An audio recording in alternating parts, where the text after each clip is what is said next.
January 3rd, 1887. At the insistence of my physician, I have commenced this journal, a tool, he claims, that will aid in ordering my troubled thoughts. I scarcely know how to begin, for my recent experiences seem so peculiar that committing them to paper feels strange in itself. For some time now, I have been haunted by the sensation of being observed, a persistent, unshakable feeling that unseen eyes are upon me wherever I go. At first, it was a mild discomfort, something easily dismissed as mere fancy. I noticed small things out of place in my home, an item misplaced, a door left ajar, but thought little of it. Yet as the weeks have passed, the feeling has grown, almost as though it possesses a life of its own. My physician assures me it is nothing more than an overtaxed mind, a result of strain and wear. He believes this journal will ground me, as he puts it. So here I am, hoping that by writing down these impressions, I might find some relief from this ever-growing unease. January 5th, 1887. This morning, I found a note lying on my desk. Be careful. Just those 2 words, written in a hand I don't recognize. I cannot fathom where it came from. I live alone, and no visitors have crossed my doorstep in days. I stood there for a moment, uncertain, a faint unease prickling at the back of my mind. Yet I resolved to brush it off, rationalizing it as some oversight I'd soon discover. So, I am taking my coat and heading to the market, hoping that fresh air and familiar faces might put my mind at ease. January 6th, 1887. Last night proved unsettling. I woke to find myself slumped over the kitchen table, arms folded beneath me as if I'd simply fallen asleep there. Yet my last clear memory is of being in bed, reading by candlelight. How I managed to drift downstairs without waking is beyond me. Sleepwalking, perhaps, though I've never done such a thing before. I'm hoping it was a one-time lapse, some odd quirk of a restless mind. Tomorrow, I think I'll stop by the tavern to shake off this lingering unease. A bit of release may be just the thing I need. January 7th, 1887. I've only just returned home, and my hands are still trembling as I write this. God help me, I don't know what I saw. The evening had started innocently enough.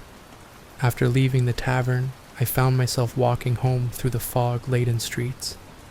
It was quiet, the mist so thick it muffled even my own footsteps.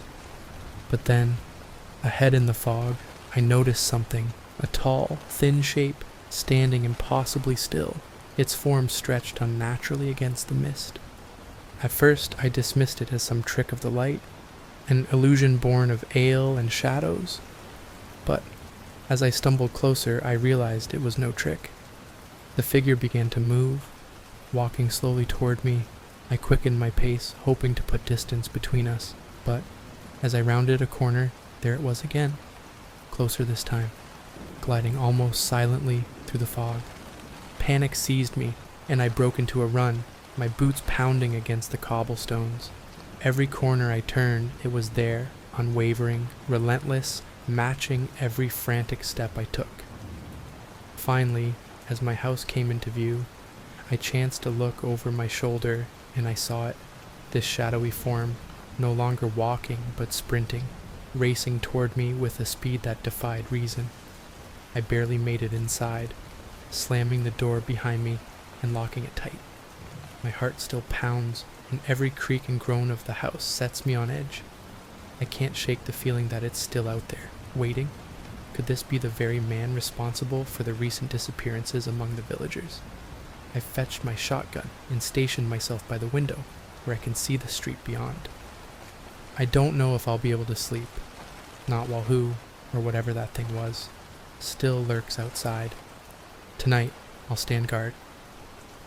January 8th, 1887. Another note. I found it lying on the floor just inside my front door, as though it had been slipped through in the dead of night. It knows your secrets, it read. 2 simple, chilling lines. My secrets? I sat for a long while, staring at those words, trying to make sense of them. I am a simple man. I work, I come home, I keep to myself. What secrets could I possibly have that would warrant such a warning? The words, however, felt pointed, deliberate, as though intended to unsettle me, and they succeeded. And yet, what unnerves me most is not the note's message, but its very presence. I spent last night awake, seated by the window with my shotgun in hand, keeping vigilant watch. I swear I never dozed off, never let my guard down for a moment. And yet, somehow, this note found its way into my home. How could someone have slipped it in without my noticing? Unless I lost time, or drifted off without realizing. The thought chills me to the bone. I'm beginning to feel as though I'm losing my grip on what's real. I can barely recall the early hours of the morning, as if my memory itself is betraying me. The figure in the fog, the strange notes, everything feels like a half-remembered nightmare. But the fear clinging to me now is all too real. January 9th, 1887. I don't know what's happening to me. The last thing I remember was finishing my shift at the factory, gathering my things, preparing to head home. And now I've woken up on the floor of my own house, disoriented, my hands and clothes smeared with dirt. There's mud tracked across the floor, leading in from the back door as if I'd walked in from outside. But I have no memory of the journey home, no recollection of setting foot in the house. My head feels like it's filled with fog, thick and unyielding. Every attempt to recall even a fragment of what happened only makes the ache worse.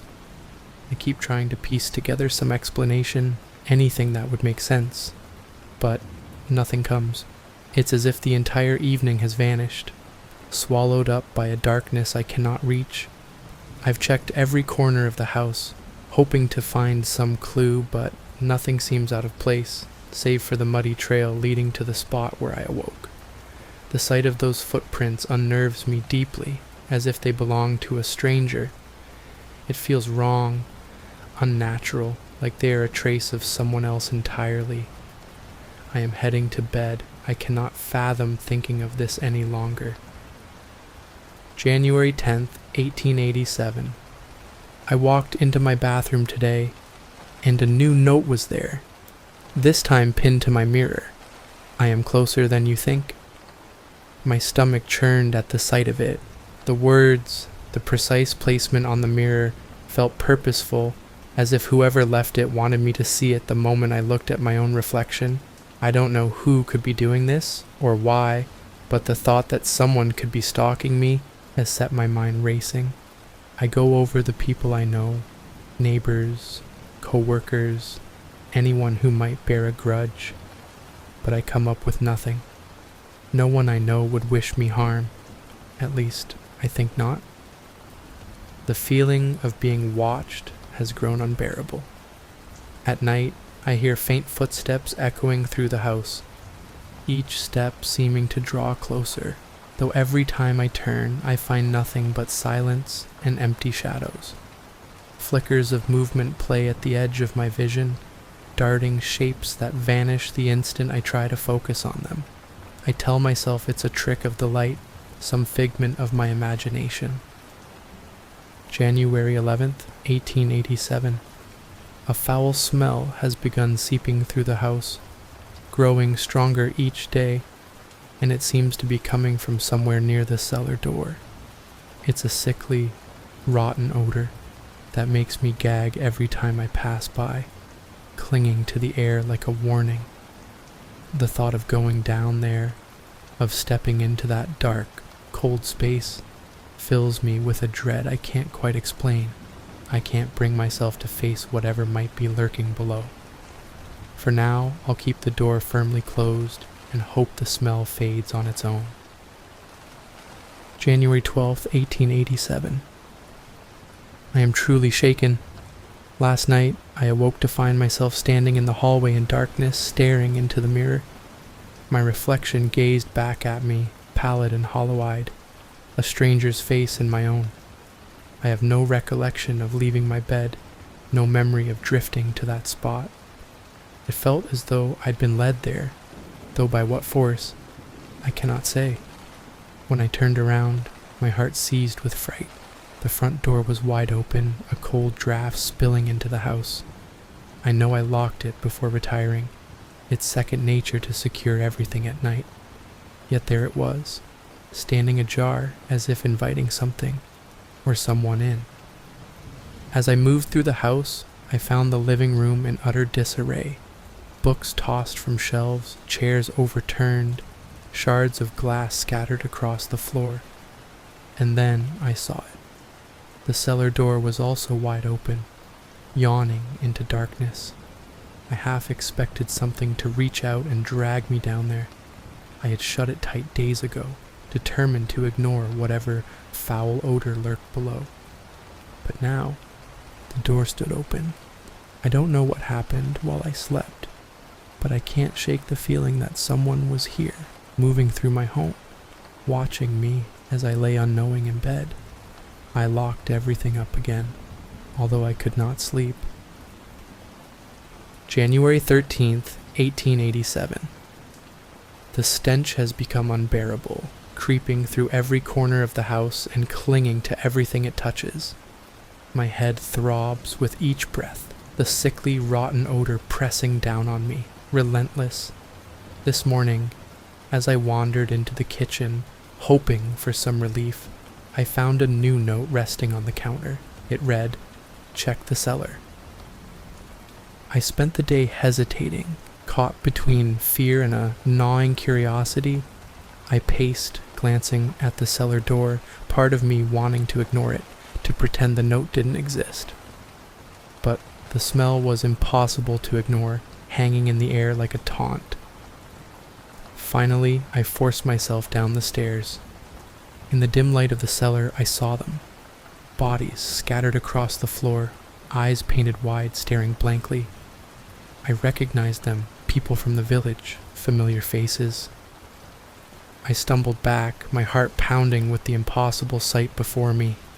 I bolted, slamming the cellar door shut and locking every door and window in the house. I thought briefly of going to the police, but the idea quickly faded. What would they say if I told them? To report something so strange in my own home? They'd surely suspect me, think I'd gone mad or worse. Who would believe such a story? Someone must have planted them here. God help me. January 14th, 1887. I have taken every measure I can think of to secure this house. I've barricaded every door, every window, piling whatever I can find to block any possible way in. Whoever is doing this, whoever has left those notes, whoever has put those poor people in the cellar, they won't have another chance of stepping foot in here again, not while I'm alive. Throughout the day, people have been knocking, asking if I'm all right. Some even called through the door, wondering if I'd seen anyone suspicious or heard any signs of the villagers who have gone missing. The way they spoke, the concern in their voices, it was as if they suspected something. I could sense it, but I can't let them in. Not when I have no explanation for what's happening here myself. I can only imagine the looks on their faces if they were to see the state of this house. I told them I was fine, that I was unwell and needed rest. I didn't dare open the door. I can't be certain who might try to get in, or if they are the perpetrator, what they would think if they knew what I found in the cellar. Tonight, I will keep guard once again, shotgun in hand, and let no one disturb the silence. Whoever is behind this, they'll find no welcome here. January 17, 1887. I awoke in the cellar, lying on the cold, damp floor, again with no memory of how I got there. In the dim light, I saw another body nearby, broken and twisted. Its blank eyes stared up at the ceiling, hollow and unsettling.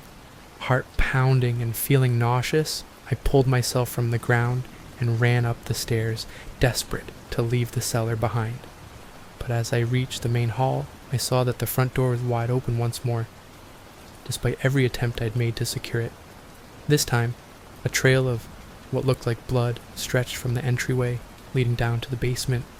Looking down, I realized I was also covered in it, staining my clothes and skin. The sight of it made my mind spin. I felt as though I were losing my grip on reality. Disoriented and terrified, my mind in the brink of breaking, I stumbled outside, breathing in the night air. I looked up, and there it was, the full moon, shining down with an eerie brightness. And then the memories crashed into me like the pieces of a puzzle I'd refused to see. Sprinting through the forest with unnatural speed, senses heightened beyond reason, the moments each villager was taken by the thing that I was. The metallic tang of blood and iron, the feeling of hunger and rage, the raw power surging through me, my bare feet pounding into the earth. My God. The realization hit me. The shadows I'd been seeing, the noises, the notes, it had all been me, another side of me, something hidden and dark. A version of myself that changes under the moon's light. Something twisted, something evil. I am some kind of monster. To whoever finds this journal, please understand that I am a good man, plagued by a force much darker and stronger than myself. I am sorry. I need to make sure this never occurs again. This beast inside me must not be allowed to live. I know what I must do. God forgive me. Police were called to the residence of Simon Finch after a villager reported suspicious activity around his property. When they entered the home, they were met with a scene beyond anything they'd ever encountered. Scattered throughout the cellar and other rooms were the remains of each villager who had gone missing. In the center of the living room stood a lone chair, a shotgun abandoned on the floor beside it, and a dark massive stain on the ceiling above, a chilling sign of violence that defied explanation. The house itself bore the marks of a struggle unlike any they had seen. Shattered glass littered the floors, and deep claw marks ran across the walls, as though something with unnatural strength had torn through in a frenzy. Near the front door, they found footprints, massive, clawed impressions leading away from the house and into the woods, as if some creature of immense size had recently fled the scene. The authorities quickly issued a manhunt for Simon Finch, ordering his capture, dead or alive, for the horrific crimes he was presumed to have committed. Finch's journal, found among the disarray, was dismissed as the ramblings of a madman struggling with a fractured mind. But, as the officers left that night, some couldn't shake a lingering unease. They wondered if the journal's final words were more than the fantasies of a disturbed mind. For the evidence they had seen, the monstrous footprints, the clawed walls, hinted at something darker, something that perhaps could not be explained by madness alone.